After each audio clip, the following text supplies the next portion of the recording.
할렐루야. 6월 2일 새벽 기도에 재단으로 나오신 여러분들을 환영합니다. 우리 함께 말씀 읽고 기도하겠습니다. 오늘의 말씀은 욥기 2장 1절부터 9절의 말씀인데 제가 봉독하도록 하겠습니다.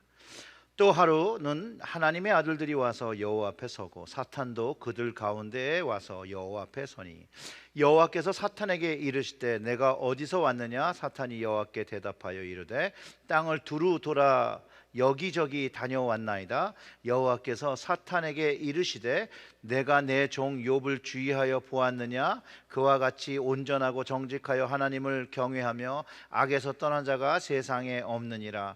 내가 나를 충동하여 까닭 없이 그를 치게 하였어도 그가 여전히 자기의 온전함을 굳게 지켰느니라. 사탄이 여호와께 대답하여 이르되 가죽으로 가죽을 바꾸오니 사람이 그 모든 소유물로 자기의 생명을 바꾸올지라. 이제 주의 손을 펴서 그의 뼈와 살을 찢어서 그리하면 틀림없이 주를 향하여 욕하지 않겠나이까. 여호와께서 사탄에게 이르시되 내가 그를 너의 손에 맡기노라. 다만 그의 생명은 해하지 말지니라. 사탄이 이에 여호와 앞에서 물러가서 욥을 쳐서 그의 발바닥에서 정수리까지 종기가 나게 한지라. 욥이 제 가운데 앉아서 질그릇 조각을 가져다가 몸을 긁고 있더니 그의 아내가 그에게 이르되 당신이 그래도 자기의 온전함을 굳게 지키느냐? 하나님을 욕하고 죽으라. 하나님의 말씀입니다. 아멘. 우리 기도하겠습니다. 하나님 아버지 감사합니다. 오늘 이 말씀 들을 때 욥을 통하여 하나님께서 우리에게 온전한 믿음을 찾으신다라는 것 깨닫게 하여 주시옵고 그 생명의 주권이 하나님께 있다는 것을 다시 한번 깨닫고 생사화복을 주관하시는 그 하나님을 바라보며 신뢰하며 살아가는 저희들이 될 수 있도록 성령으로 깨닫게 하여 주시옵소서. 이 모든 말씀 우리 구주 예수님의 이름으로 기도드렸습니다. 아멘. 욥기는요, 알 수 없는 고난, 의인도 당하는 고난에 대한 것에 우리에게 실제적인 고민에 대한 답을 주는 그런 귀한 말씀입니다. 1장에서 겪는 고난과 2장에서 겪는 고난의 성격은 아주 다릅니다. 먼저 1장에서 욥이 겪은 고난은 모두 자기가 가진 소유, 종, 자녀들에 대한 것입니다. 이런 고난이 우리에게도 찾아올 때에 대부분 우리는 욥의 아내 같은 반응을 하게 됩니다. 분명히 1장에서 하나님께서 신실한 욥이 감당한 고난은 일반 사람으로는 감당할 수 없는 그런 고난과 고통이었습니다. 그런 걸 주셨습니다. 근데 사단은 하나님께 그의 삶의 조건이 좋으니 하나님께서 좋은 신앙을 가진 것을 그가 상황이 바뀌면 자기의 몸의 상황이 바뀌면 그의 신앙도 바뀔 것이라고 도전하게 됩니다. 그럴 때 하나님께서 사단에게 욥을 시험해 보라고 허락하시는데 생명은 건들 수 없다라고 말씀하십니다. 우리는 여기서 사단의 속성을 깨달아야 합니다. 사단은 보면 우리의 믿음, 하나님께 향한 믿음을 가질 때 수단과 방법을 가리지 않고 우리의 신앙을 깨트리려고 한다는 점입니다. 아주 하나님의 신앙을 무너뜨리려는 아주 그 근본적인 것이 사단에게 있다는 걸 우리가 알아야 됩니다. 그러니 우리의 신앙이 하나님으로부터 멀어져 가고 있을 때 단순히 우리만의 문제가 아닌 사단이 우리를 공격하고 영적 전쟁을 치르며 다가온다는 것을 알고 기도와 말씀으로 대비해야 되는 것을 우리는 다시 한번 깨달아야 합니다. 그런데 하나님은요, 욥을 너무나도 잘 아세요. 그리고 욥이 이 사단의 시험을 잘 이겨줄 것을 믿어주십니다. 그리고 우리는 또 하나님은요, 감당할 만한 시험만 주신다는 것을 우리는 허락하시는 것을 깨달아야 한다는 거예요. 그러니 우리에게 찾아오는 모든 시험은 우리가 이길 수 있는 시험인 것을 알아야 됩니다. 그런데 그가 겪은 시험이 그렇게 쉬운 시험은 아닙니다. 갑자기 재산과 종들과 자녀들을 잃어버립니다. 얼마나 슬프겠습니까? 그의 슬픔을 1장에서 이렇게 기록했습니다. 겉옷을 찢고 머리털을 밀고 기도합니다. 그리고 하나님께서 그 자녀들을 모두 그 주신 하나님께 맡깁니다. 어떻게 보면 정말 대단한 믿음을 소유한 욥이죠.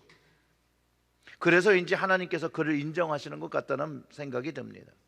여러분, 하나님께서 인정하시는 분은 뭔가 있기에 인정하신다는 것을 알아야 하고, 그리고 그 믿음의 모습을 우리는 닮아야 함을 알아야 합니다. 하나님께서 욥을 사단과 천사 앞에서 이렇게 칭찬하십니다.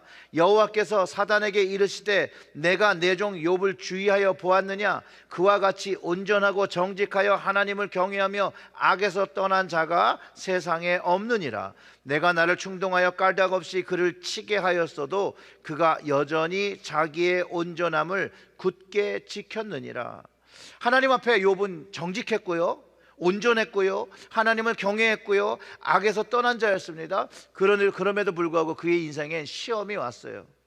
많은 사람들이 그러죠. 왜 이렇게 좋은 사람들에게 어려운 일이 생기느냐? 그때 믿음의 사람들은 사단이 나를 시험하는 것이구나, 하나님께서 믿음의 시험을 하시는구나 알고 믿음을 지켜야 한다는 거예요. 사단이 그를 치어도 그는 자기의 온전함을 지킵니다. 어려움이 있어도 자기의 온전함, 하나님을 향한 믿음을 지켰다고 합니다. 그런데 이 믿음을요, 하나님은 욥에서도 찾으시지만 우리에게도 찾으신다는 것을 알아야 합니다. 욥의 믿음이 우리의 삶에, 우리의 믿음 안에 있어야 합니다. 물론 쉬운 일은 아니겠습니다. 그러나 하나님께서 기뻐하시는 믿음의 모습이니 하나님을 위하여, 주님을 위해 그런 모습을 갖도록 우리는 최선을 다해야 될 것을 우리는 다시 한번 깨달아야 합니다. 이제 사단이 하나님께서 그가 자신의 몸에 질병과 그런 것이 오면 그 믿음이 흔들릴 거라고 또 다시 한번 하나님을 도전합니다. 이렇게 하죠. 4절과 5절에서 사탄이 여호와께 대답하여 이르되 가죽을 받고 오니 사람이 그 모든 소유물로 자기의 생명을 받고 올지라. 이제 주의 손을 펴서 그의 뼈와 살을 찢어서 그리하면 틀림없이 주를 향하여 욕하지 않겠나이까. 이런 얘기인 거죠. 내 몸에 온 고난이 아니니까 아마 지킬 수 있었을 것이다. 하나님께서 그의 몸에 병을 주거나 이렇게 하면 하나님을 분명히 욕할 것이고 하나님을 저주할 것이라고 얘기합니다. 그때 하나님께서 이렇게 말씀하십니다.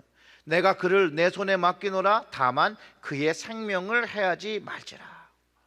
그랬더니 사단이 어떤 일을 합니까? 욥의 머리 정수리부터 발바닥까지 종기가 나서 괴롭게 합니다. 이거 정말 힘든 겁니다. 여러분, 머리부터 발바닥까지 온 몸에 뭐가 난 거예요. 하물며 그 가려움이 참지 못하여 그릇 조각으로 이렇게 긁어본다는 거예요.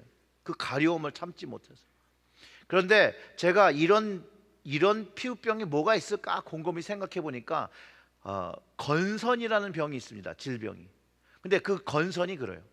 정말로. 근데 그 건선이 머리부터 발끝까지 덮으면, 발바닥까지 덮으면 사람이 살 수 없어요. 사람이. 그런 질병이 찾아왔는데도 그의 믿음이 흔들리지 않습니다. 하나님을 향한 믿음이 요동치 않습니다. 이런 욥의 모습을 보면 참 귀한 모습인데, 욥의 안에는 막 속이 뒤집어져 가지고 그렇게 얘기합니다. 그래도 자기의 온전함을 굳게 지키려 하느냐? 하나님을 욕하고 죽으라라고 합니다. 저는 이게 단순히 그 아내가 한 얘기가 아니라 사단이 그 안에 들어가서 그 사단의 목소리였다는 거라고 저는 생각을 합니다. 하나님을 욕하고 죽으라니요. 이건 사단의 음성인 거죠. 그런데 이런 식으로 얘기했을 것 같아요.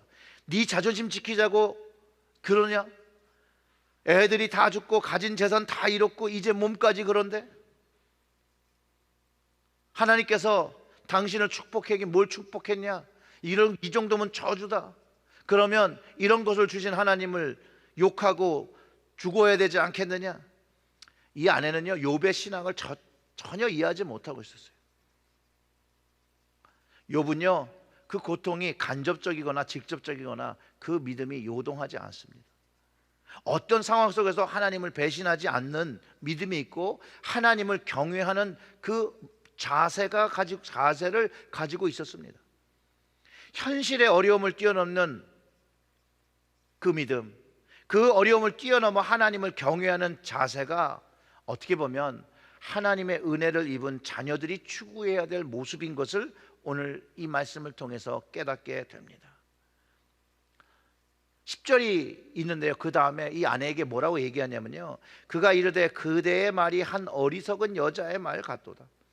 우리가 하나님께 복을 받았은즉 화도 받지 아니하겠느냐 하고 이 모든 일에 욥이 입술로 범죄하지 아니하니라, 이렇게 기록하고 있습니다.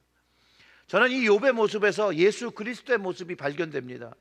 아무 죄 없고 의로운 분이시지만 십자가의 시험을 받습니다. 궁극적으로 그 시험이요, 사람을 살리고 구원하는 길을 하나님께서 만드시게 됩니다.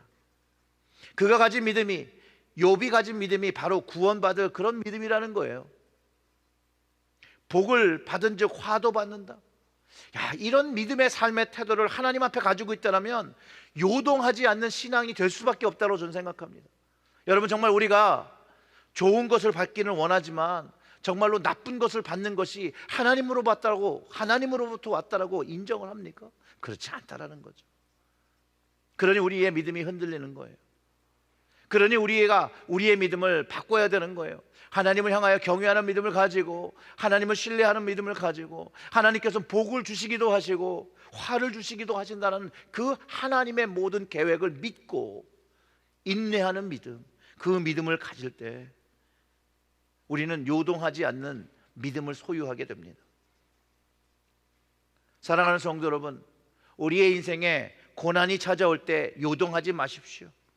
외려 그 구원의 손과 힘을 가진 하나님을 바라보시고 하나님께서 해결해 줄 때까지 그 믿음과 그 입술을 범하지 않고 지킬 때 하나님의 역사가 우리의 삶 속에서 경험될 것입니다.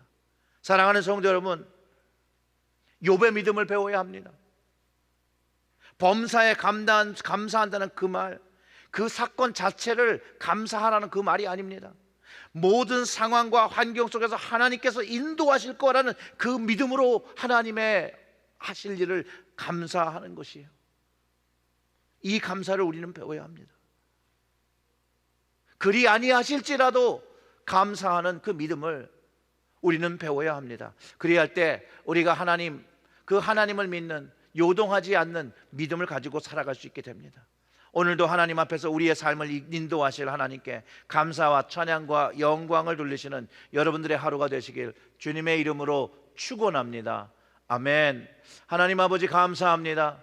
우리에게 이 욥과 같은 믿음을 허락하여 주시옵소서. 하나님만을 바라보는 믿음, 요동하지 아니하는 믿음을 허락하여 주시옵소서. 우리의 인생에 어떠한 어려움이 찾아올지라도 하나님께서 감당할 만한 시험만을 주셨다는 것을 믿고 확신하고 우리의 생사화복이 하나님 손에 있다는 것을 믿고 하나님의 때를 기다리며 그 시간을 기다리며 인내할 때 하나님께서 회복시켜 주시는 그 욥을 하나님께서 나중에 다 회복시켜 주시는 것처럼 우리의 앞으로의 일들을 회복시킬 것을 믿고 우리의 입술과 우리의 믿음이 범죄하지 않는, 요동하지 않는 그런 믿음 가질 수 있도록 하나님 성령으로 날마다 깨닫게 하시고 하나님의 그 은혜가 성령으로 인하여 날마다 체험되게 하여 주시옵소서. 이 모든 말씀 우리 구주 예수님의 이름으로 기도드렸습니다. 아멘.